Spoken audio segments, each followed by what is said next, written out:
Hoje vocês vão ouvir uma história muito especial, uma história que através da dor, Deus se faz conhecido e revelado na vida deste homem. Um homem que não conhecia a Deus face a face, um homem que conhecia a Deus apenas de ouvir falar. E no auge da sua juventude, no auge dos seus sonhos, Deus o permite ser ferido por uma enfermidade emocional, uma enfermidade neurológica, uma enfermidade que atinge milhares de pessoas, a síndrome do pânico. E aquele jovem começa uma trajetória árdua em vários lugares, psicólogos, médicos, religiões, na busca de ser curado da síndrome do pânico. Porém, em nenhum lugar ele encontrou resposta, em nenhum lugar ele encontrou cura ou alívio que não fosse na presença de Deus. E através dessa dor, através dessa luta, o Senhor deu o maior presente de todos, o presente da salvação, o presente da vida eterna. E além de curado, ele se tornou um adorador, um ministro de louvor na casa de Deus, um vaso de honra para o Senhor, um instrumento afinado na presença de Deus.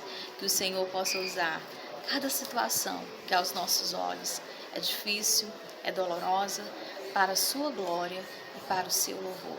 Estejam dispostos a entender que, na verdade, as crises é uma promoção de Deus nas nossas vidas, é uma forma de subirmos um pouquinho mais alto e conhecê-lo, ali no monte, nos lugares altos, conhecer particularidades, ter intimidade com o Senhor. Você nunca mais vai ser o mesmo após uma dor, após uma crise, após uma dificuldade. Mas não vai ser o mesmo no sentido de que o Senhor usará esta situação para construir na sua vida uma história que vai trazer fé a outros, que vai te amadurecer e vai te dar um estoque tremendo de graça na presença do Senhor. Então se preparem para se emocionar, para se encher de fé. Neste mundo que nós estamos vivendo pós-pandemia, com tantas enfermidades, com tantas depressões, com tantos índices de suicídio, de vazios existenciais, de sensação de revoltas, de sensação de que talvez Deus não esteja no controle por conta de tudo isso que aconteça. Será que Deus realmente existe? Mas na verdade, esse caos, esses problemas, eles são a estação certa para que Deus possa se revelar nas nossas vidas. Eu e você temos um dono, não há o que temermos. Somos árvores frutíferas na presença do Senhor, cuja raiz é a raiz de Davi, cujas folhas nenhuma irá cair e cujos frutos irão dar na estação certa. Feliz o homem que teme ao Senhor. Haverá novos recomeços, haverá novos sorrisos, haverá novos cânticos em sua boca. Creia, Deus é o Deus da restauração. Aproveitem esse testemunho. Oi pessoal, tudo bom? Eu me chamo Osvaldo, hoje é o dia do meu testemunho, né? Depois de alguns dias eu consegui gravar. Meu testemunho ele inicia ali mais ou menos no ano de 2003, na virada de 2003 para 2004. Né? Depois de alguns meses morando ali em Pernambuco, eu retornei para Fortaleza para fazer a prova da Universidade Federal do Ceará e mais algumas outras. Né? Só que eu decidi não fazer, então por opção eu não fiz e resolvi pegar o restante do tempo para eu começar a estudar e fazer as provas lá para o meio do ano. Né? Mas mal sabia eu o que ia impactar na minha vida isso. Quando chegou um determinado período do ano de 2004, eu fiz o preparatório para o curso da UFC, pré-vestibular, passei e fui estudar lá no projeto Novo Vestibular. E chegando lá, a gente já passando o ano, tal, já tinha decidido o que eu ia fazer, né? E devido à influência da minha tia, né, que a minha tia é bem influente na minha vida até hoje, a tia Desmeio, um beijo pra senhora. Eu ia fazer engenharia civil, mas sabe-se lá por que eu mudei de curso lá pro final do ano. Eu passei o ano inteiro estudando matemática para fazer engenharia civil e acabei resolvendo tentar passar em história, né? Essas coisas acontecem. E aí eu peguei uma sequência de provas bem cruel, né? Foram 7 provas em 8 semanas. Isso já se aproximando mais do final do ano de 2004, né? Então eu já estava ali bem cansado, já estava mais ou menos no mês de agosto para setembro. E eu lembro que eu fui fazendo as provas, né? Um monte de cada vez. E o meu pai na época tinha uma locadora, né? Assim como vocês estão vendo aqui, né? O quadro do Dragon Ball aqui, eu também tenho uma, né? Eu e a Gislaine, a gente tem uma game house. Não mudei tanto assim a forma de trabalho, né? De alguns anos pra cá. E aí o que aconteceu, gente, foi que após a sexta prova, eu acho, eu não me recordo bem se foi após a sexta ou a quinta. Eu tava jogando videogame, né, com um grande amigo lá, que era o Rafael, que inclusive já faleceu, né? E a minha vista começou a escurecer enquanto eu tava jogando, né? E daí o meu coração começou a bater muito acelerado, de uma forma muito diferente, né? Agora não que eu tô gordo, né? Mas naquela época lá eu tinha acabado de ser dispensado lá do exército, né? Que eu tinha treinado para entrar, mas infelizmente não consegui. Então eu tava magro, tava em forma, tava fazendo exercício, tudo. Foi uma das poucas vezes da minha vida que isso aconteceu. E aí, infelizmente, eu senti essa arritmia, né? E beleza, senti, fui no hospital, tomei um sossego-leão ali, literalmente, me acalmei e vim pra casa. Fiquei pensando que eu ia ter um problema cardíaco a qualquer momento, né? Então aquilo começou a consumir a minha mente, aquilo começou a fazer com que eu ficasse lotado de problema, lotado de doença, mesmo que eu fosse fazer o meu check-up e não desse absolutamente nada, né? Então o que foi que aconteceu? Passado o período de prova, eu fiz um check-up por conta e acabei passando em umas provas para... Acabei passando para o Correio e passei também para o Ministério Público da União. Infelizmente não fui chamado para nenhuma das duas, né? Mas isso aí é uma outra história. E na Universidade Estadual do Ceará também quase passei. Então esse negócio de quase que é o que lasca, né? E aí aquilo foi me consumindo, né? O quase passou, os resultados chegando e você não conseguir chegar. E você não conseguir chegar naquilo que você tinha planejado ali uma boa parte da sua vida. Apesar de vir de escola pública, eu dei o gás para conseguir fazer isso, né? Infelizmente não consegui. E aí, depois disso tudo, eu consegui um emprego, né? Onde hoje é o Shopping Rio Mar aqui no Presidente Kennedy, na fábrica da Esplanada, que era a Esplanord. Cheguei, fiz os testes, fui aprovado, comecei a trabalhar e aí a minha cabeça ficou um pouco mais ocupada e eu comecei a esquecer mais que eu tinha tido aquela arritmia, né? Só que com uns 20 dias de que eu estava trabalhando, como lá era fábrica,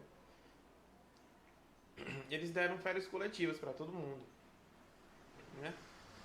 E aí tirei minhas férias, peguei o dinheiro do meu pagamento, fui até o centro da cidade. Aí o bicho começou a pegar. Chegando lá na Galeria do Rock, na Galeria Pedro Jorge, né, subi lá para fazer uma compra de umas camisas, né? Eu sempre fui muito fã de Led Zeppelin, de Purple, Black Sabbath, eu já tocava guitarra, né? E sempre fui muito fã dessas bandas. Então, basicamente eu me vestia de camisa de banda, né? Hoje eu tô com essa camisa do Batman aqui, mas eu basicamente me vestia com as camisas de banda, né? Então, eu fui comprar umas camisas nesse dia. Então, quando eu subo a escada, eu de novo arritmia, né? Só que dessa vez eu passei mal mesmo.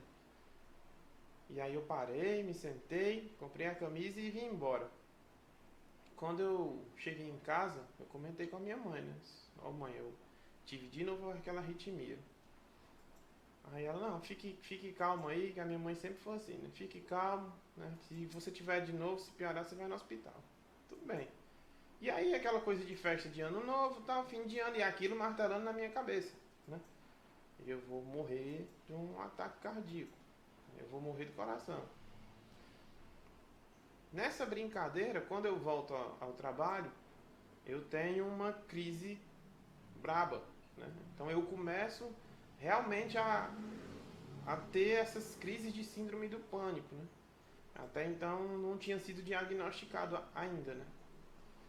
E aí comecei com crise de síndrome do pânico, comecei a passar mal, eu estava em casa e de repente meu coração começava a acelerar, palpitar bem forte e cheguei a andar dentro de casa de verdade com um lençol na cabeça, assim, já estava ficando meio...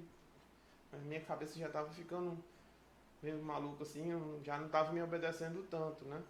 Eu que sempre fui acostumado a ter esse domínio, de repente eu não podia fazer absolutamente nada. Não importa o quão forte você vai ficar escravo da sua mente.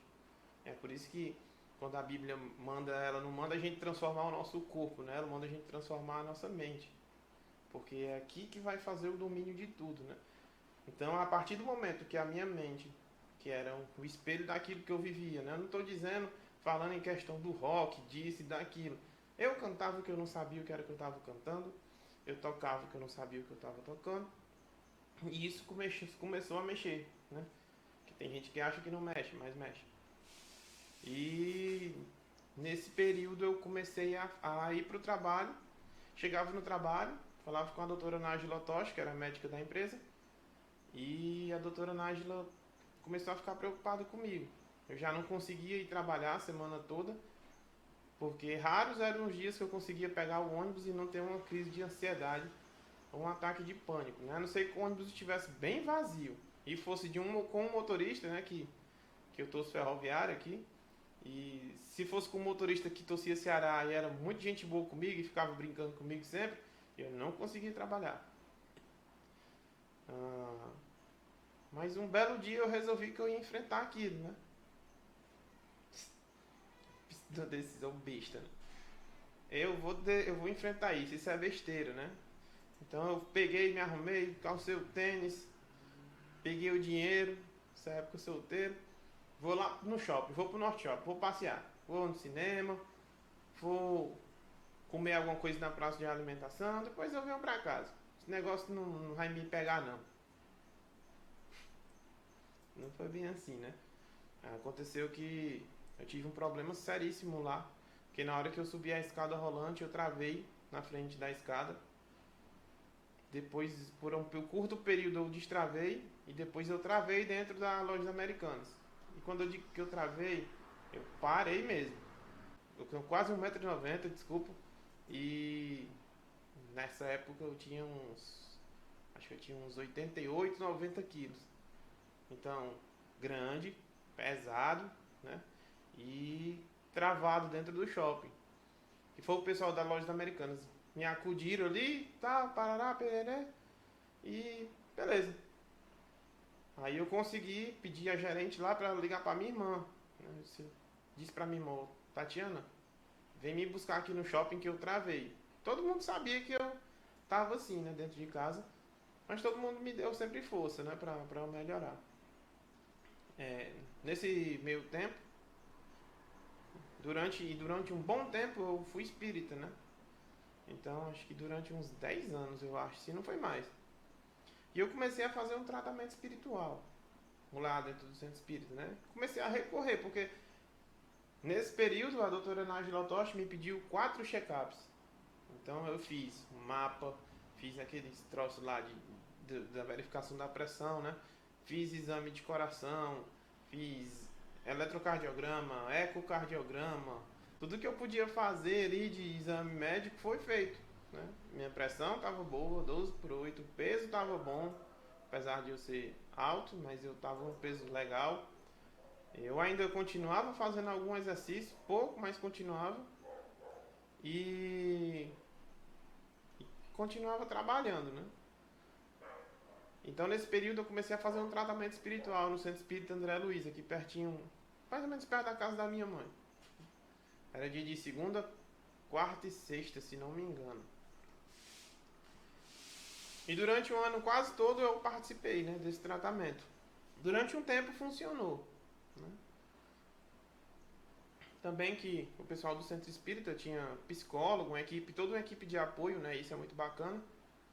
Uma equipe que estava ali me dando suporte, né? E aí, depois de um tempo, ele já não fazia mais efeito, né? Fazia mais efeito, lógico, a conversa com o pessoal e tudo, mas aquele tratamento espiritual já não fazia mais efeito, né? E piorou, né? Piorou ao ponto de eu começar a ir para o trabalho. Chegava no trabalho e não conseguia trabalhar, porque o meu coração ficava palpitando, ficava achando que eu ia morrer, né? E então a doutora Nájila começou a me dar calmante para eu poder trabalhar, né? Então eu comecei a tomar calmante, meio que escondido de todo mundo, né? Porque eu fiquei com medo, né? O pessoal, olha, nossa, tá tomando calmante, você vai ficar, né, doido. A verdade é essa, o medo era esse, né? Mas o medo maior era de viver. Esse foi o medo mais terrível. O medo de sair de casa, o medo de conversar com as pessoas. Não era esse mundo de hoje que eu posso pegar o meu celular e ligar para alguém. Mal tinha internet naquela época, ali em 2004, né? Final de 2004, começo de 2005. E aí, e nisso eu continuei, gente. Eu passei o ano de 2005 inteiro, né? inteiro, me tratando lá na empresa e fazendo tratamento espiritual no centro espírita, né? Que já o tratamento já não fazia mais efeito nenhum.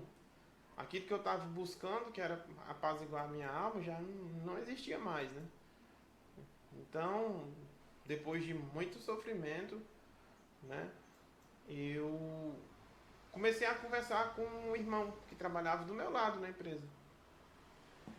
E um dia ele começou a falar de Jesus para mim, né? Outras pessoas, como também o Robson, um abraço aí pro meu amigo Robson. Curiosamente eu conheci o Robson na época do bate-papo da BOL, né? E o Robson é uma das pessoas mais importantes na minha vida, assim, em relação à conversão, em relação ao Evangelho. Um abraço aí, viu, Robson? E também outra amiga, que também ela também era da igreja, a Natália, né? Então eu ficava ouvindo, né? Que eu não sabia conversar sobre isso, porque eu não estava inserido naquele contexto. E o irmão Isaac começou a falar de Deus pra mim, né? Hoje o Isaac é pastor, né? Na realidade, naquela época ele já era, né? Ele só não tinha um título, mas ele já nasceu pra isso, né? E aí o irmão Isaac começou a falar comigo. Ele me chamava de cabeção, não sei porquê, né? Sou cabeça, cabeção, tá tudo bem? E aí com o tempo eu fui abrindo ali o meu coração, né? E conversando com ele. E ele foi me explicando que o que estava acontecendo comigo era um problema espiritual. Tá, até aí nada demais, porque se eu tinha feito tudo que era exame e não tinha dado nada, só podia ser alguma coisa espiritual, porque não tinha explicação, não tinha outra explicação, né? E daí ele começou a conversar comigo, foi me falando sobre a importância das escrituras, né?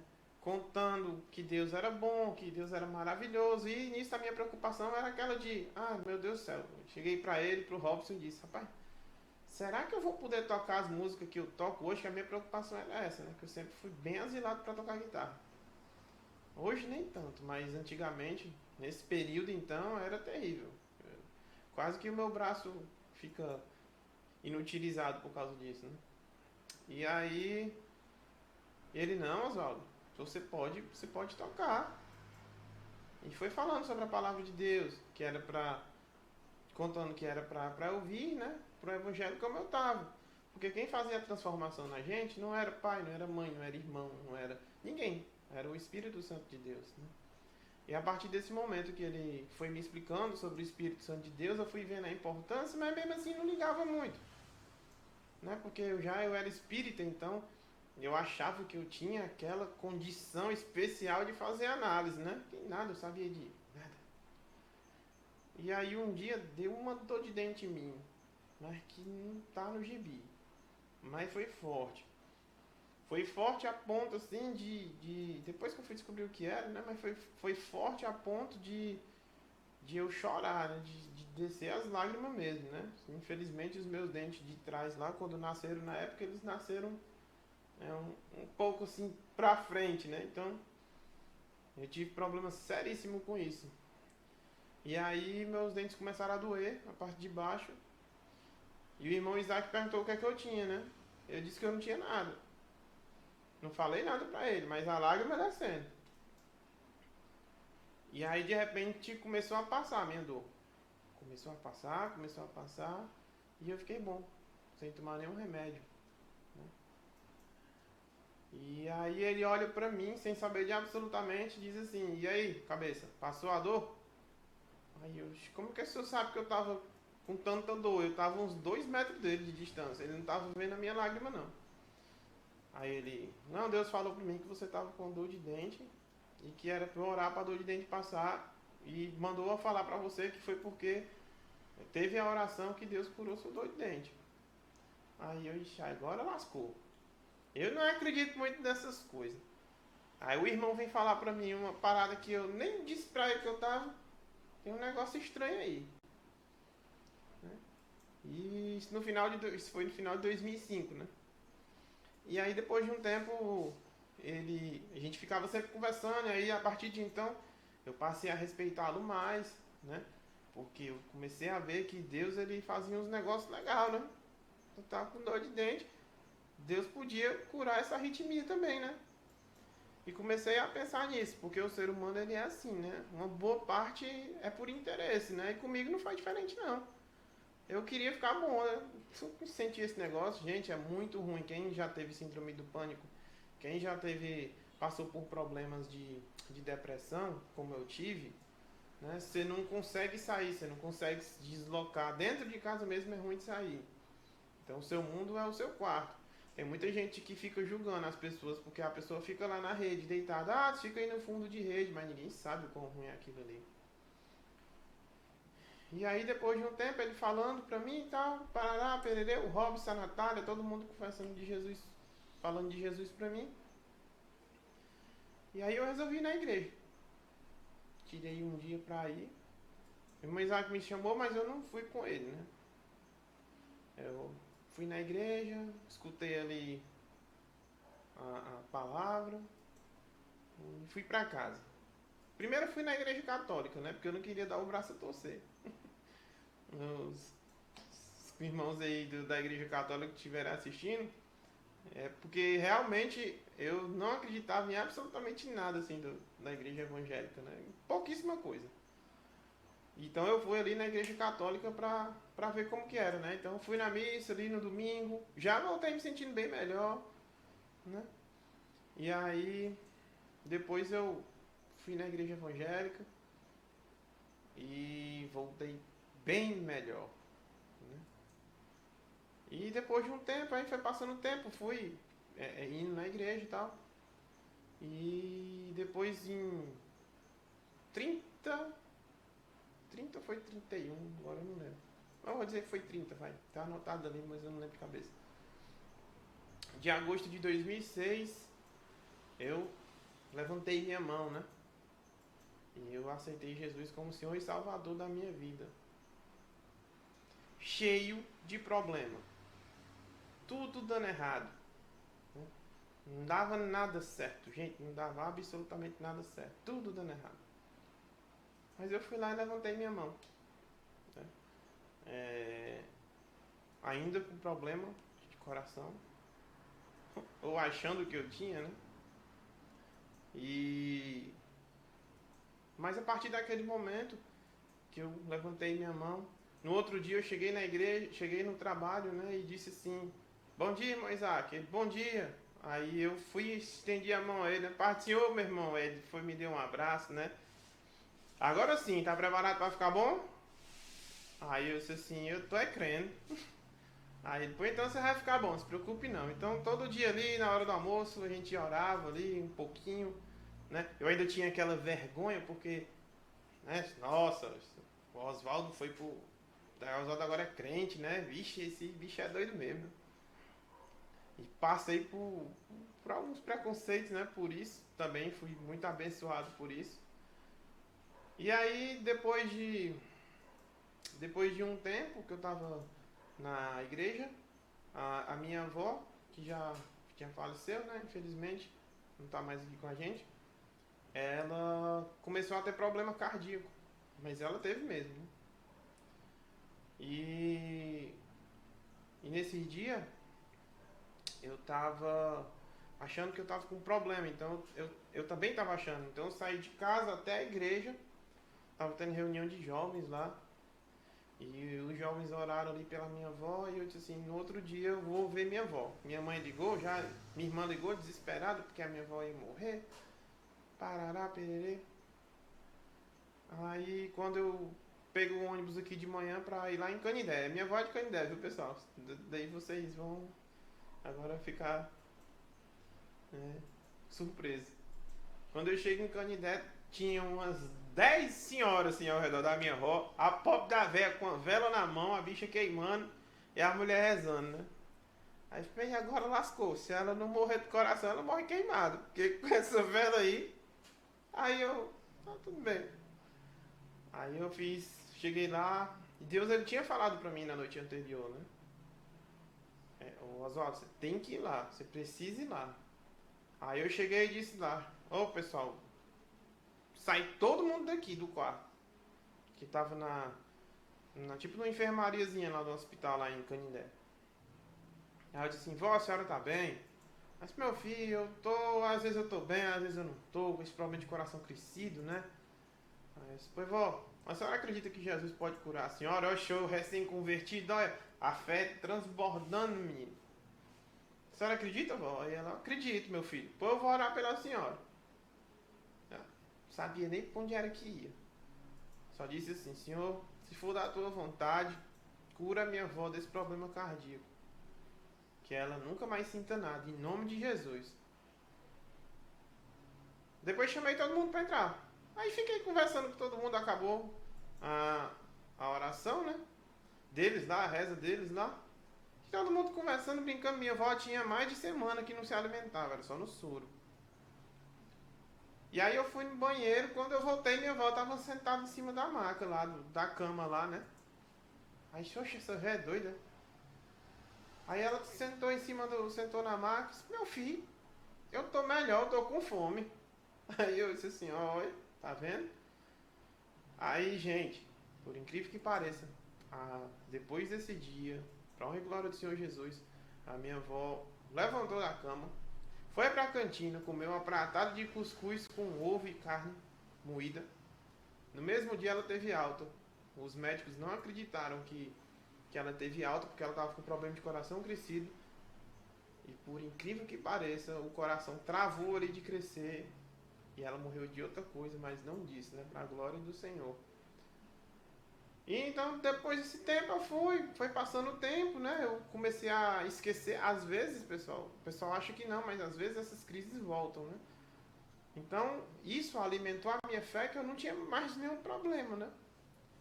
E depois de um bom tempo mesmo, eu tinha acabado de casar com a Gislene. E aí, a gente foi passear ali na praia de Iracema, porque eu tava em casa pensando que eu ia morrer. Eu tinha começado a ficar desse jeito, né? De novo, já que nem na época da Esplanorde eu ficava com o coração palpitando e não era questão de fé, não era nada, era muito ataque espiritual, né? E aí, a gente tá passando ali na volta da Jurema, ali onde tem a estátua da Iracema, e tinha um senhor lá com a Bíblia. Tinha um rapaz com a Bíblia lá. Não sei se era um rapaz ou um senhor, gente. Por Deus que eu não me lembro.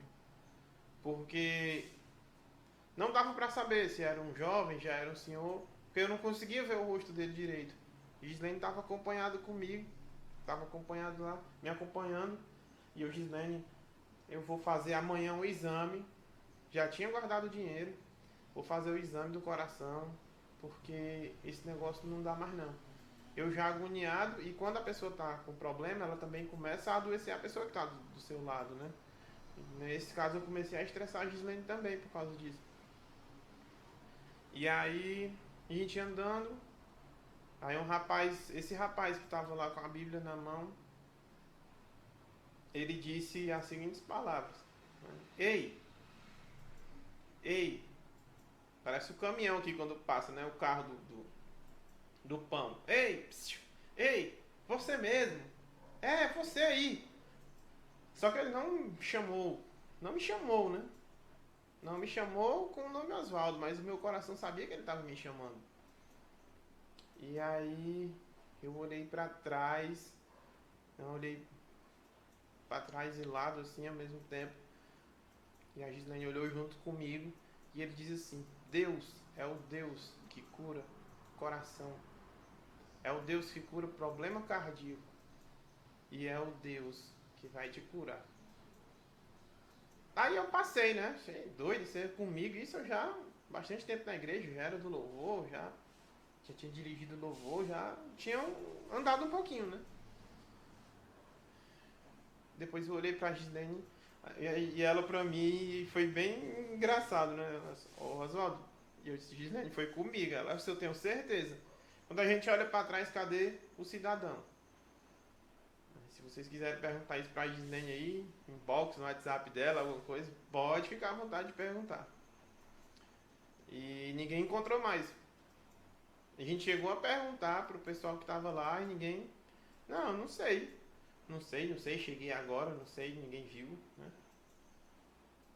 E depois desse dia, pra honra e glória do Senhor, nunca mais senti nada. Exame tudo normal, pressão beleza, né? E então, gente, através da vida de várias pessoas, né? Chegando até o ponto de eu conhecer a Jesus, né? Eu sofri um bocado. Síndrome do pânico e depressão não é brincadeira. Não, infelizmente não deu para eu trazer esse testemunho no mês passado, né? Porque quem está com depressão, a pessoa, ela vai pensar em tirar a sua própria vida, né? Ela vai pensar em fugir. Ela só pensa em fugir, na realidade, né? Dos seus problemas. E é muito difícil. Muito complicado mesmo. Mas o Senhor, Ele tem fortalecido a minha vida, né? Já há muito tempo que eu não sinto absolutamente nada em relação a esse problema espiritual, porque físico eu não tenho, né? Pelo menos até esse momento, e continuarei sem ter, em nome de Jesus. E é isso, pessoal. O Deus que a gente serve, Ele é um Deus que vem nos fortalecendo, né? É um Deus que a cada dia, através da leitura da palavra dele, a gente vai aprendendo. E é como se fosse um remédio, né? Um bálsamo para a nossa vida. Você está ali no dia a dia, na correria, no seu trabalho, né? E tira aquele momento, né? Eu e a Gislene, a gente sempre tira aqui no período da manhã ou à noite, depende da hora que a Sofia dorme, né? Pra gente fazer a nossa leitura, a nossa oração, né? Hoje nos congregamos na mesma igreja que eu rastei a Jesus, né, também, que é na igreja de Gileade. Antes era Bethesda, né, que é ali onde eu conheci o Senhor, mas agora é Gileade. E estamos aqui, né, tentando viver nesse mundo maluco, né, sabendo que nós temos um Deus que nos protege, mas também sabendo que nós não devemos tentar o Senhor nosso Deus. Isso é muito importante. Beleza, pessoal? Então, se vocês conhecerem alguém que tem síndrome do pânico, alguém que tem depressão, não é frescura, tá? Apoiem, converse com eles, certo? Galera aí que conhece o pessoal, dá um jeitinho de levar na igreja, beleza? Vai lá, porque Jesus é o médico dos médicos. Muitas vezes a ciência diz que não tem jeito, as pessoas dizem que não tem jeito, mas tem. Quando Deus quer dar um jeito, Ele vai lá resolver. Foi assim Ele fez com a minha vida, assim Ele fez com a minha avó, que veio falecer depois de um tempo, que não tem nada a ver uma coisa com a outra. Infelizmente ela levou uma queda, e da queda teve uma piora na saúde e faleceu. Né? Mas não caiu por causa do coração, ela tropeçou. Né? E E Deus, ele tem feito, né, grandes maravilhas pra gente, né? O teste maior, cardíaco, para ver se eu tinha algum problema ou não, foi quando a Gisele falou que estava grávida, né, da Sofia. Vocês vão ver ainda o testemunho dela, né? Vai ser mostrado aqui. E esse sim, depois desse aí, o resto foi tranquilo, foi tudo bem, né? E Deus, ele tem feito grandes coisas na nossa vida. Por isso, se vocês conhecerem alguém que tem algum problema de depressão, síndrome do pânico, conversem, apoiem essa pessoa, né? Se possível, se vocês conseguirem, vão dar uma passeadinha ali na igreja com ele, com ela, tá? Fale da importância da leitura da palavra de Deus, né? Que ali, pessoal, o Senhor é onde o Senhor se comunica diretamente com a gente.